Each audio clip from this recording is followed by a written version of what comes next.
Hello students. So we continue our lecture on hypothesis testing.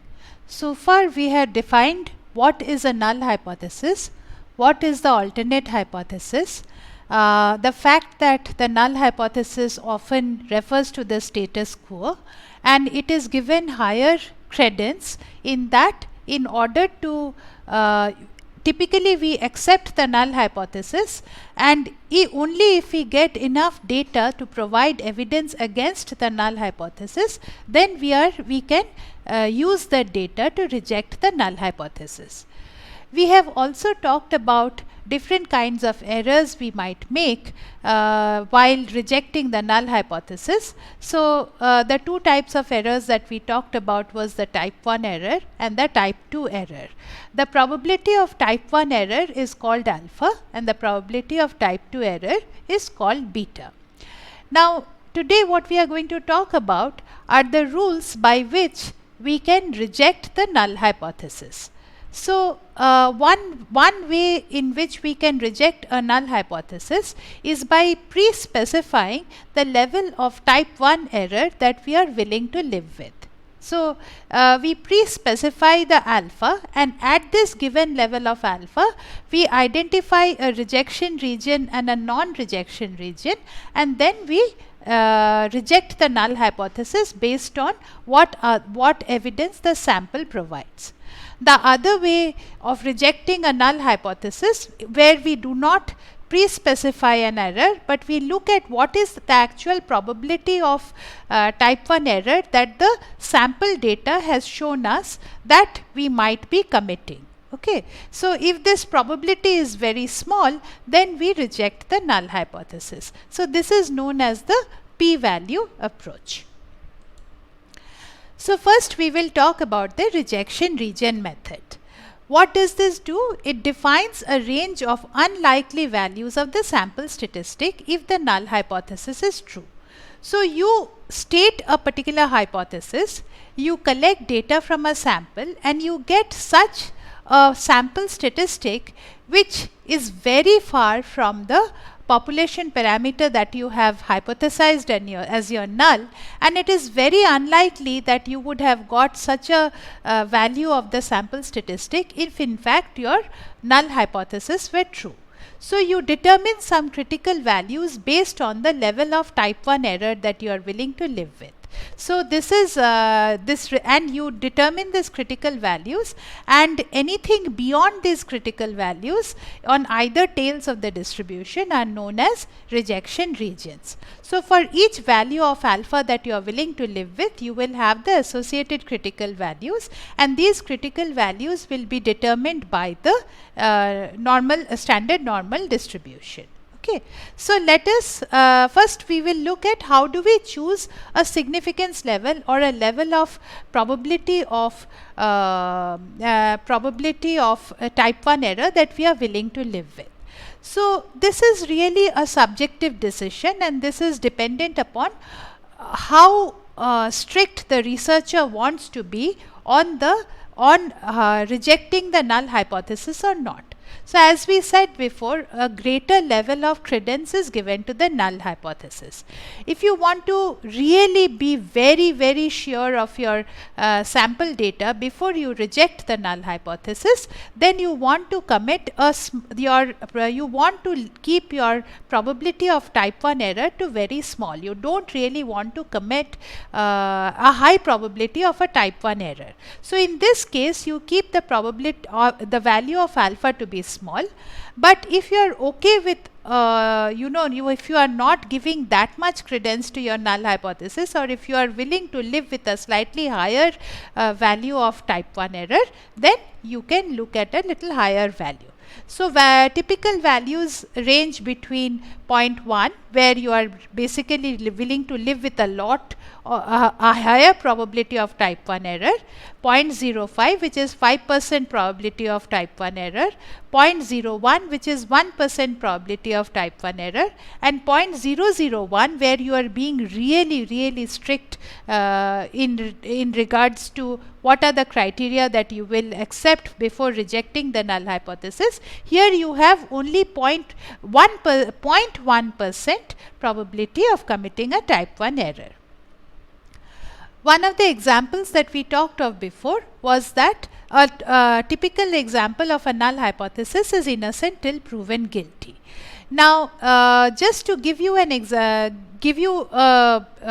understanding of what this type 1 error really means, defense attorneys or people who want the accused to be given the benefit of doubt, and the null is that the person is innocent. So, they really want the people who are the prosecutors or the jury to be extremely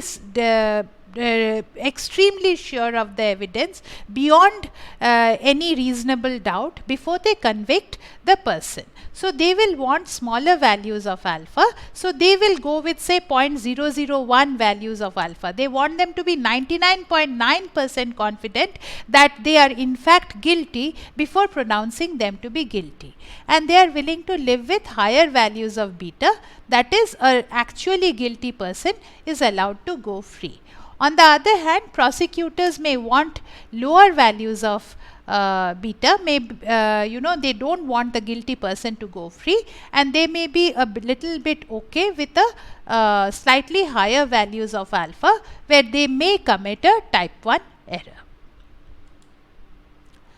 Now, before you do the hypothesis test of a mean, first we will look at a mean. What you do is you compute a z-score. So, we have actually looked at some of these steps before, but I am reiterating these steps so that it is fresh in your memory. So, you compute a z-score where you take the sample mean and you subtract the hypothesized population mean from that, and you divide it by the standard error of x.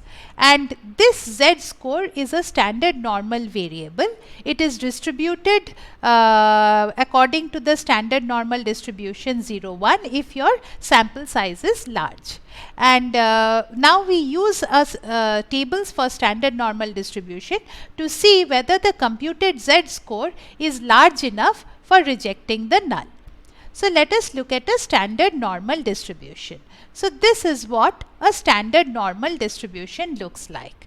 So, in this standard normal distribution, for different values of z, where the z is given on the leftmost column and the second decimal place of the z-score is given on the top row. So, the up to the first decimal is in the leftmost column, and if you want to dig further into the z-score, it is given on the top row. For this value of z-score, what this table gives is the probability that you will get some data from this sampling distribution which is to the left of the z-score that you have calculated.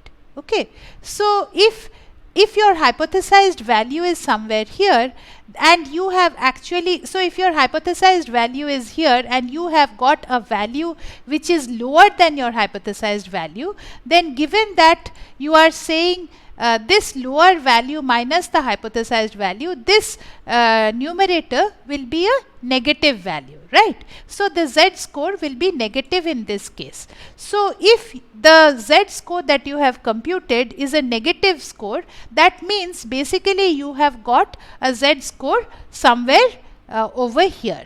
So, with each z-score, there will be an associated probability of getting something in this region which is to the left of the z-score.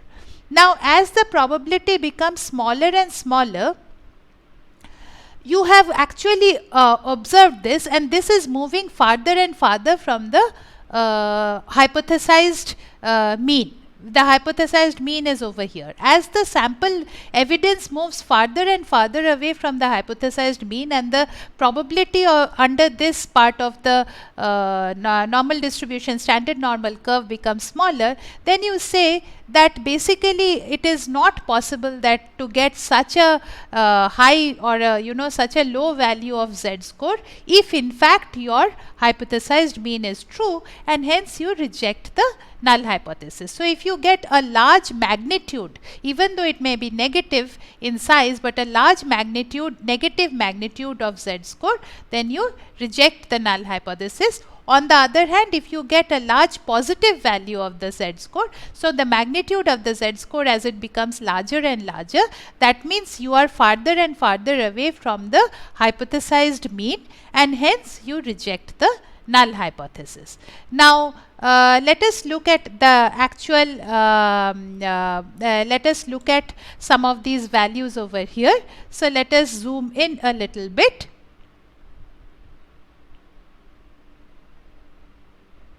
Okay, let us zoom to say maybe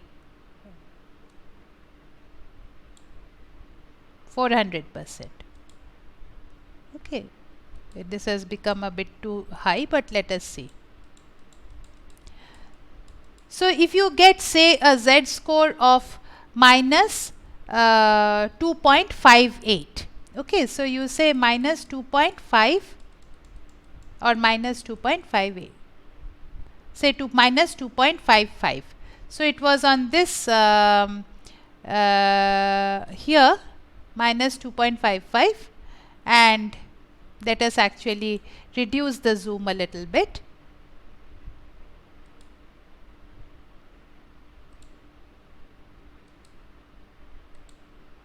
Okay, that's better. So, if you get minus 2.55, then you will see that the associated probability is 0.0054.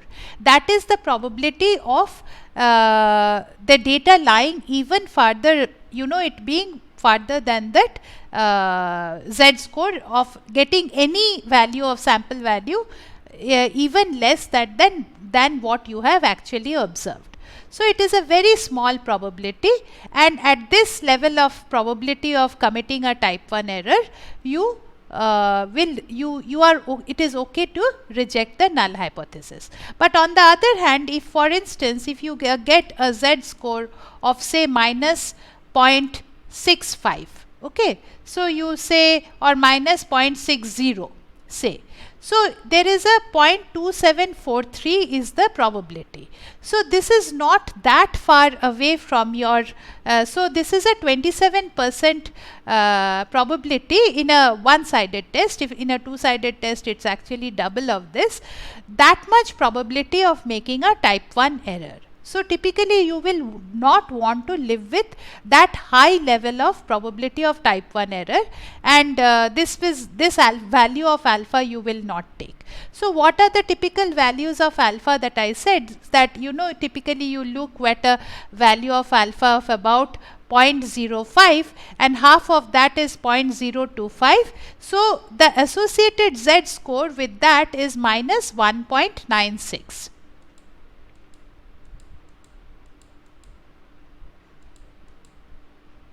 So, minus 1.96, okay, is associated with 0.025, and if you take a two-sided test, then it becomes 0.05. So, that is why, so this value over here is really the value of the probability of alpha, or the magnitude of alpha, or the probability of making a type 1 error. Okay.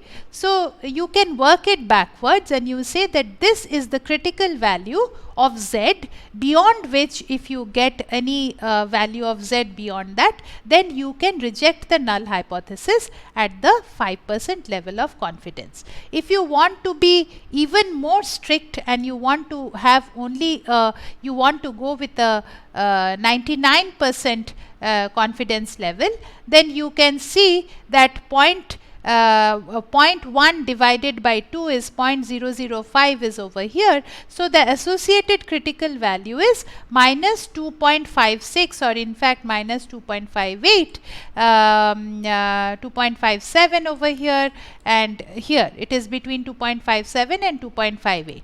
So, where somewhere minus 2.57 is the critical value associated with a 99% confidence level, or a probability or a 1% value of alpha. Okay, so then let us go back to the normal zoom. So, okay, so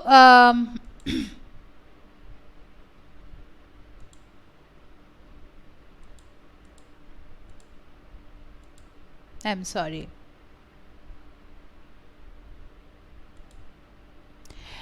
Okay. So, so what are the critical values? As we saw that from the standard normal distribution tables, the typical values are alpha equals to 0.01, 0.05, and the associated critical values with that for a two-sided test is plus minus 2.58 for a alpha value of 0.01.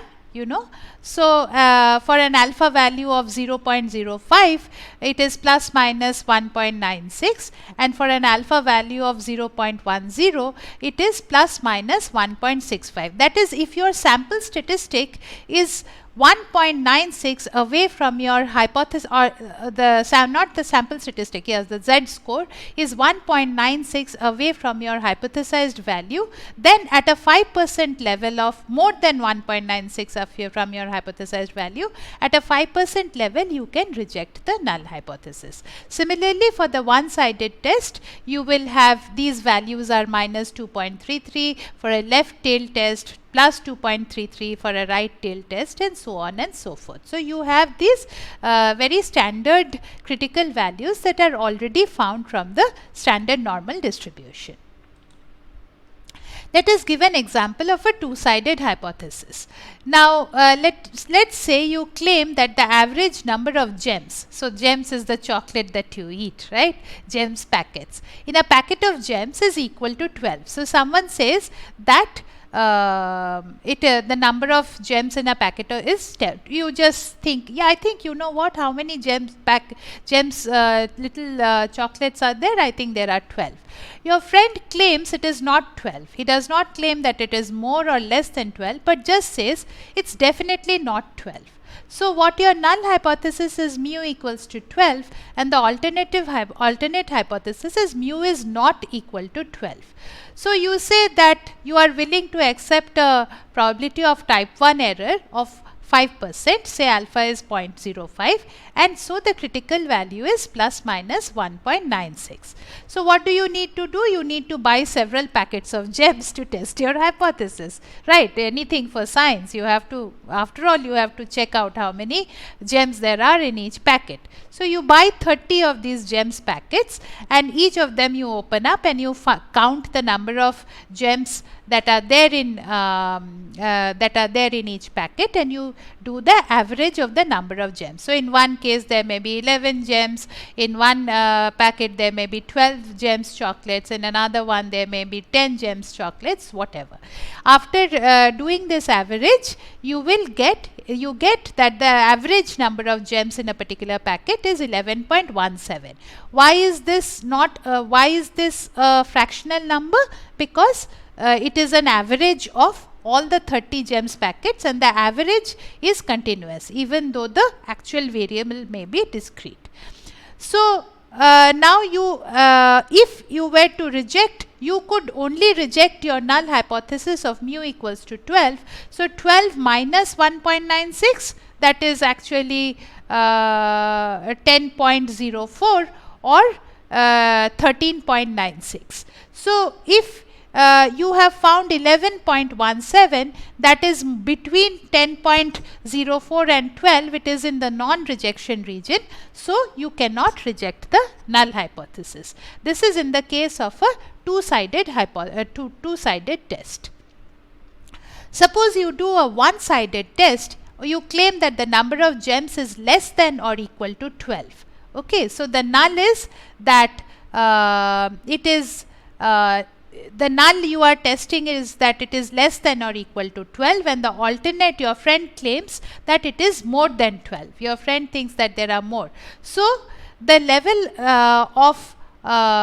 you are allowed, so the rejection region is over here, and so you decide upon the critical value based on the one-sided, one-tailed normal distribution. You decide on the alpha value over there, and you decide on what will be the value at which you will reject your null hypothesis. Similarly, if you say that if your friend claims it is less than 12 and you claim that it is more than or equal to 12, then also you can reject it using a one-sided test. Now, what is the p-value to hypothesis testing? Basically, we have already looked at the values that are associated with a particular value of z. Okay. So, these values that we actually talked about for different values of z, these are really the p-values, or these are the probability of making a type 1 error. Okay. So, instead of pre-specifying an alpha, suppose you can actually calculate what is the probability of the type 1 error that you are making. So, if you have a sample mean in the previous case, if you have had a sample mean of x bar equals to 15, then you are in the rejection region, right? So, you had a sample mean of x bar equals to 15, it is greater than 14, you are in the rejection region. If you get a sample mean of 17, even then you are in the rejection region, but the sample mean of 17 provides greater strength of support for rejecting the null hypothesis than if you get a sample mean of 15. So, if you get a sample mean of 15, you are in the rejection region. If you get a sample mean of 17, you are again in the rejection region, but further in the tail of the distribution. So, the rejection region approach does not allow you to distinguish between x bar equals to 15 and x bar equals to 17. But x bar equals to 17 provides an even stronger evidence for rejecting the null. So, how do you quantify the strength of the evidence against the null? So, the p-value approach allows you to calculate the maximum probability of rejecting a true H0 by mistake. So, what basically it says is that a sample mean of 17 allows you to reject the null hypothesis with much greater certainty than a sample mean of 15 is farther out. This concept is formalized by the p-value. It is defined in a little bit of a roundabout way. What is the probability of observing a value as extreme as the actually observed value if in fact the null hypothesis is true? Okay. So, what is the probability of observing a value as extreme means all values that are even more extreme and or further than the value that you have, the value of z score that you have calculated, everything in the area under the curve beyond the z score, that is basically the probability of observing a value as extreme or even more extreme than the actual observed value if in fact the null hypothesis is true. So, if that probability is very small, that means you are out in the tails and it is very small probability that you would have actually observed such a large value, or you would have got such a large value of z score if your null hypothesis was actually true. So, given that it is the probability of observing such a large z score is very small, you reject the null hypothesis. The smaller the p-value is, the greater the certainty with which you can reject the null. So, again this standard normal table gives you different z scores and the associated p-values with that. So, steps to determine the p-value: convert the sample statistic to test statistic, example the z statistic, compute the appropriate test statistics. So, for different kinds of parameters that so far we have talked about the sample means. Sample means where it is a large sample and the variance is known, then you calculate the z statistic. For a small sample where the variance is unknown, you calculate something that is called a t statistic. Then for variances, if you want to check variances of populations rather than the means, then you use the chi-square statistic. For proportions also you use the chi-square statistic. How do you calculate these statistics? That I will show you in the next slide. So, you convert the sample statistic to a test statistic, whatever the mean, whatever the appropriate test statistic it is, you test that test statistic in the using a standard normal distribution and obtain the p-value. So, these are some of the test statistics that are given. So, for as I said, the z statistic is x bar minus mu divided by sigma by root n. This is for a single sample mean and the standard deviation of the population is known, and this standard deviation is given here as sigma. You take a t-test which is x bar minus mu divided by s by root n. You will see this is very similar to the z statistic, except for sigma you are substituting with the s value. Now, if you want to see whether the means of two different subsets are the same. So, for instance, you remember we talked about boys being taller than girls, then you take the average height of boys and you take the average height of girls, and you take the pooled sample deviance for them. If the sampling, if the deviance, if the standard deviation for both the subsets are the same, then you sort of have this kind of a formula where you take x bar minus x2 divided by the same standard deviation multiplied by root of 1 by n1 plus 1 by n2. But if the two subsets have two different values of standard deviation, then you calculate the t statistic, where it is x1 bar, here it is written as x1 minus x2, but it should be x1 bar minus x2 bar. If you do a paired t-test, that is, you are taking two sample means and the data is taken in pairs. Suppose you have conducted a series of experiments of, say, two different people, two different experiments, one being, say, plants taken, one in the sun, one in the dark, and you want to compare pairs with each other, then you use this kind of a formula, d bar divided by SD divided by root n. These are a little more detailed, and since this is only, I am going through these slides as a prerequisite for the main course, I will not get into greater details of this. First, I will only point out that in order to test variances, you use the chi-square test, and in order to test frequencies or proportions, you also use the chi-square test. If you are testing the, this is also used for ANOVA, which is testing the means of different populations. Okay. Finally, we come to the idea of the confidence interval. The confidence interval is an interval of plausible values for the parameter being estimated, where the degree of plausibility is specified by a confidence level. How much confidence do you have in the statistic that you have calculated as being representative of the population? So, here the objective is not to test a null hypothesis. You are not putting a stake in the ground and saying that this is what I think is true. You are just trying to understand what is, rather than, or you are not trying to reject a null hypothesis. The researcher actually wants an estimate of the population parameter. An estimate of the population parameter could be the sample statistic. However, there is a level of sampling error associated with this estimate. So, instead of specifying one value for the parameter, researcher provides a range of values within which the true population parameter lies. Since the confidence level interval for a confidence level of alpha is Ci is equal to x bar plus minus critical value of alpha multiplied by the standard error of x. Okay, so you just do plus minus critical value.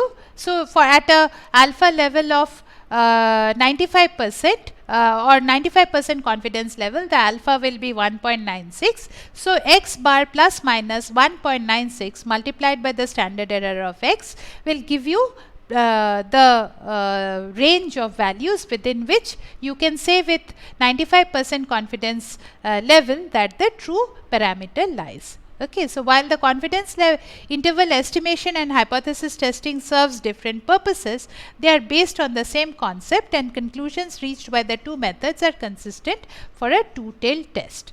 So, we estimate an interval for the population mean with a degree of confidence.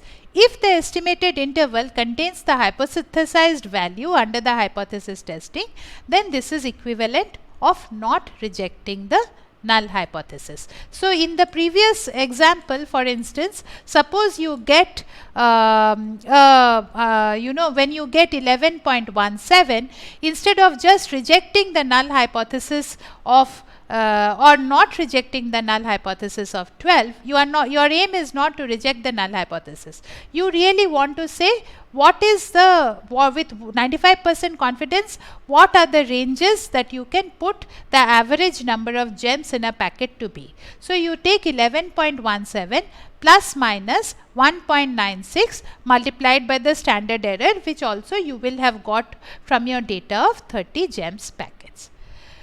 So this is where we will stop this lecture today, and this is the end of the hypothesis testing.